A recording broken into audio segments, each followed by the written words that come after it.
장관님, 올해 3월 미국 상원의원 코로나 백신 청문회, 네? 올 3월에 상원의원의 코로나 백신 청문회에서 전염병연구소 청문회 보니까 백신 부작용과 미국 정부와 제약회사 간의 유착이 심각해 보이는 거 잘 아실 겁니다. 질병청도 확인할 거라고 생각하고요.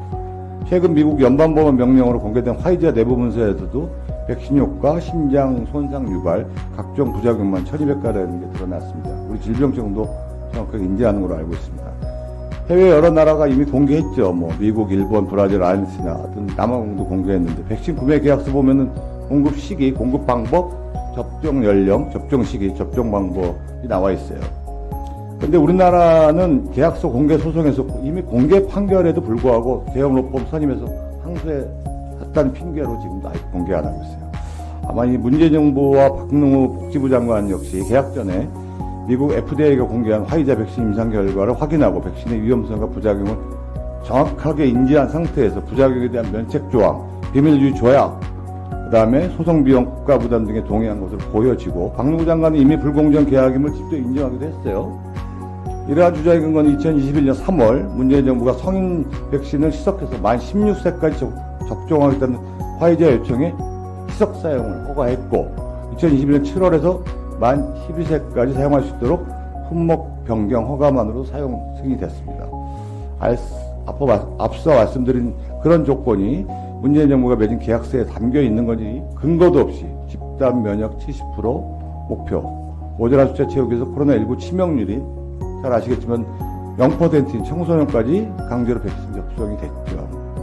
지금까지 18명의 청소년이 사망했고 800여 명이 위중증으로 생과사를 오가고 있는 것도 아시죠? 들으셨을 거예요. 정기석 중대본부장이 청소년 장기 부작용이 계속 나타나고 있다는 인터뷰까지 이미 진행됐고 문재인 정부에서도 책임진다고 약속했지만 지금까지 한 명도 백신 인과성 인정받지 못했고 어떻게 생각하세요? 예, 백신화이제스 현재 이제 감사가 사전 감사가 좀 진행이 됐고요. 이제 본 감사가 진행이 돼 있기 때문에 그 과정에서 많은 것이 밝혀질 것이라고 생각을 하고 있습니다. 코로나 백신 문제를 단순히 방역에 초점해서 논의하는 게 아니고요. 문재인 정부가 외국계 제약회사와 마치 불공정 거래와 결탁에 대해서 한번 좀 알 권리에 대해서 따지자는 겁니다. 제약사별로 언제까지 얼마나 더 사야 되는 거예요, 지금? 그러니까 국민들께 계약서 공개할 의향이 없으세요? 오늘 한번 살펴보겠습니다. 코로나 백신 제조 원가가 얼마인지도 모르고 지난 정부는 2020년부터 22년까지 7조 원 투입했어요. 그런데 해외 평균 구매 가격보다 24%, 1.4원이나 더 주고 구입했다는 게 나와 있습니다. 지금까지 유효기간이 지나서 폐기된 백신은 금액으로만 1조 원에 달합니다. 내년까지 접종하지 못하면 추가로 폐기해야 되는 백신이 자그마치 1조 원에 8천억 상당이라고 합니다. 비싸게 사놓고 쓰지도 못하고 돈 주고 버리고 또 얼마를 더 사와야 되는지도 아무도 모르는 상황이 국민들도 모르죠. 답답하죠. 장관님, 지난 9월 식약청과 질병청이 요청한 모더나 백신에 대해서 긴급 사용 승인했더라고요. 긴급 사용이라는 것을 부작용에 대한 문제점이나 점검에 대해서 면책해주는 조건이에요. 질병청 요청 시 긴급 승인에 대한 입법을 문재인 정부에서 김감립 식약청장이 발의한 것으로 알고 있습니다만 지금 우리 상황이 그럼 유중한가요? 얼마 전에 100만 인파가 몰렸는데 여의도 불꽃축제 아시죠? 방역당국 지침 전혀 없었어요. 백신 긴급 승인만큼 급박한 상황이라고 아니라는 거죠. 4등급으로 내렸고 해당 백신은 언제 계약했다는 거예요? 우리 정부인가 아니면 지난 정부가 계약한 물량인지 대답을 해주셔야 될 것 같고 우리 국민들이 오해하지 않도록 명확하게 설명이 필요합니다. 우리 국민 4,430만 명이 백신 접종 받았습니다.